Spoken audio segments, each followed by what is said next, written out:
I like that new grill. And I ordered some chrome smoke paint, or it's black chrome paint or something like that. I'm gonna paint the chrome as well. Too much chrome for me, I don't like it.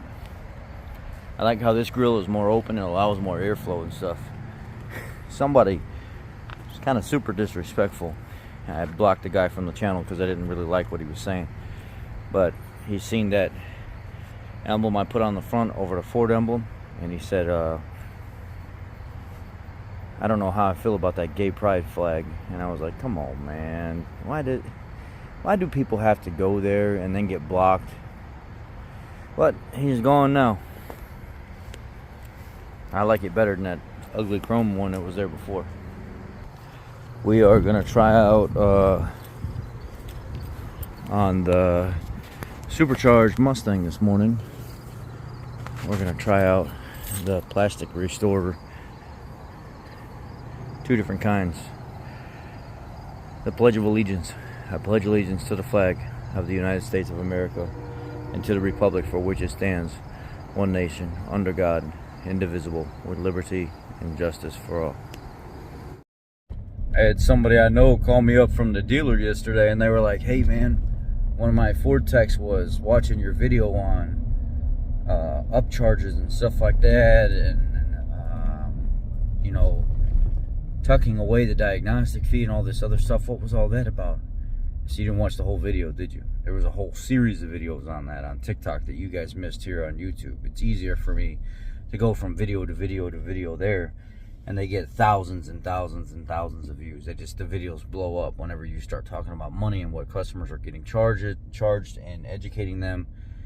But the topic was about the diagnostic fee and getting a little bit more in-depth on not all diagnostic fees are going to be waived. And just because you've experienced all dealerships or whoever shops waiving the diagnostic fee for you doesn't mean all shops are going to waive the diagnostic fee for you. People's money in general and their time and their equipment and their tools are a very sensitive subject. But what's even more sensitive is time. Yeah, people have money and stuff like that, but time is really sensitive because you cannot get that time back. And that time should be valued. When you go to a shop expecting somebody to waive the diagnostic fee and they put their hard-earned time into diagnosing that vehicle, it's kind of like you really don't understand what's going on. The shop is going to cover the technician and what he put into it. So if let's just say he's making $35 an hour plus, he's going to make his $35 an hour plus on his paycheck. They eat that to get your business in the door. But sometimes that 1 hour that it took him to find that, or half hour it took him to find that, turns into 3 or 4 hours. Do you honestly think that that technician should sit there on your car for free because you know it's going to be a hard problem? You know that you've been to multiple other people that have had a really hard time finding it. Do you think you should search out a shop that has a diagnostic that's waived, hoping that they won't charge you when they're 3 hours deep into this thing? That's pretty cheap. And it's kind of a coward's way of doing things. Especially not manning up or womaning up to your own responsibilities. You have an issue with your vehicle, you know it's going to be pretty difficult to find, and you search out a shop that you think or find out is going to waive a diagnostic fee in hopes that if it takes them hours to find the problem, you don't have to pay a dime because you're going to let them do the repair. Well, if the repair takes an hour, but they put 3 hours into finding it, and you're hoping that they're going to give you that for free, you're wrong. You're wrong for doing that. That's a sorry attitude, and it's a cheap attitude that says you don't have value for somebody else's time. You're more self-centered and worried about yourself. If you're in a financial situation where you have to take advantage of somebody like that, then it's your job to get out of that financial situation. It's your job to be a productive member of society and contribute to everything else that's going on, because you should not take what's going on with you and let that affect somebody else in their life. In that regard to where you're taking away from them. And there are people that do that. There was a couple people yesterday that called the shop and was like, I have a problem with my vehicle overheating, and I know that I need some major cooling system repairs, but I think it's a hose somewhere. And I was like, okay, if you bring it in, I can diagnose it. If I find the problem pretty quick, then I'm not going to charge you a diagnostic fee if it's like, 5-10 minutes or something like that. But if it takes me like 15-20 minutes or more to find a problem, you're getting charged, bud. My time is worth something. My guy's time is worth something. What? Are you serious?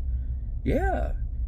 If I have to pull out an expensive scan tool and you got a specialty car or something like that in order for me to communicate, or you got a higher end car, yeah, you're getting charged. I'm sorry. That's just life. Most of the time, if I can find the problem pretty quick, I don't charge the customer and I just work with them on the repair. But when you tell people up front, hey man, if I got to spend more than 10 minutes on your vehicle to find the problem, I'm going to have to charge you something, at least a half-hour labor rate. And if it's a half hour or more, I'm going to charge you the full hour labor rate. Well, that didn't... really? So if I agree to the repair, well, what if the repair is $10, $20? What if the repair's a little small section of wire and 10 minutes of me soldering in a piece of wire? That doesn't seem fair, does it? No, it doesn't. But they don't think about that. People don't think about that. I had to tell 2 people yesterday, hey, you may end up getting charged anyway. If it takes me more than an hour, you're definitely getting charged a full $150 hour rate. What? Are you serious? Yes, I am serious. What makes you think you're entitled to anybody else's time because you went to another shop that doesn't value their self enough to charge you for the diagnostic, the tools, the expertise that they put into that vehicle, or that they put into doing what they do? What makes you think that you're more important than somebody else's life, or that your experience at one place transfers over to another place? It's not how it works. And there's not a lot of shops that value their time as much as others do. There's also not a lot of shops that have as much experience and tools and equipment as other people do, or offer the same type of service. There's a reason for that. I'll tell you a story. I went to a detailer down the street and have my car detailed, and I was like, wow, man, they did a really good job. This is really nice. This car looks great. $90, engine bay, inside quick vacuum, wipe down, nothing too crazy, outside hand wash, dried it with the towel. This really does look nice. They did a great job. No qualms.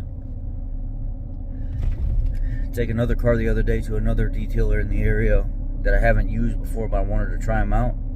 Say, hey, can you do the engine bay? Doesn't have to be perfect or anything like that, but make it look pretty decent. Do the outside, wash it for me, and can you wipe down the inside and do a quick vacuum and stuff? This is a really good customer. I want to take care of them. I'm paying for it myself. When I get the car back, I see smudges all over the body and stuff where they didn't even wipe certain sections with dust and stuff still there. Then I open the engine bay and it looks like they took like a dry towel and just wiped everything off and never tried to actually fully wipe the dirt and stuff off of the towel or off of it. And there's just spots all over the body that I had to go back and I had to clean myself. They charged me twice as much as the first shop did. $90, I got a great deal, and I got a really good looking vehicle. This other shop, $180, and the car looked like a 12-year-old with no experience cleaned the car. I was extremely upset, but I won't be doing business with them anymore. This is the second car that I've seen come from them. One, my own experience, and then right after I dropped the car off, somebody else dropped the car off. When they got their car back, they experienced the same thing. So paying more doesn't always equal better service. It doesn't. Even though paying more, you get a nicer facility, a bigger facility, better equipment and stuff, more people. It was a shittier job. So, nicer, bigger, fancier, better scan tools and stuff like that doesn't always equal better as well. So I'll advocate for the person on the other side that's probably saying, oh, that's BS. Nobody should charge diagnostics. I'll give you a little. But typically that nicer, bigger shop with better equipment and more employees, and they just look cleaner and hold themselves much better. They typically do better. But this is the world we live in today. So diagnostic fees should not be waived at any shop, because everybody's time is valuable, unless the owner of the company is willing to do so for specific reasons, and he has a plan to pay the technician and not cut his technician's labor out and eat the whatever money the technician's hourly rate is. So that's the scoop and the lowdown. And a lot of shops, they will tuck it away in the parts. They will tuck it away in upcharging on the parts, so the customer doesn't see the labor charge, but they are getting paid their fee anyway, just in a different way. And some customers, they're fine with that. Just take the hour off of it, but and make up for it in the parts area or something like that. I don't want to see it on the RO. It'll make me feel better. Literally, people saying stuff like that. So it's like, what do? But that's life. I just wanted to talk a little bit more about the diagnostic fee, guys. Y'all be blessed.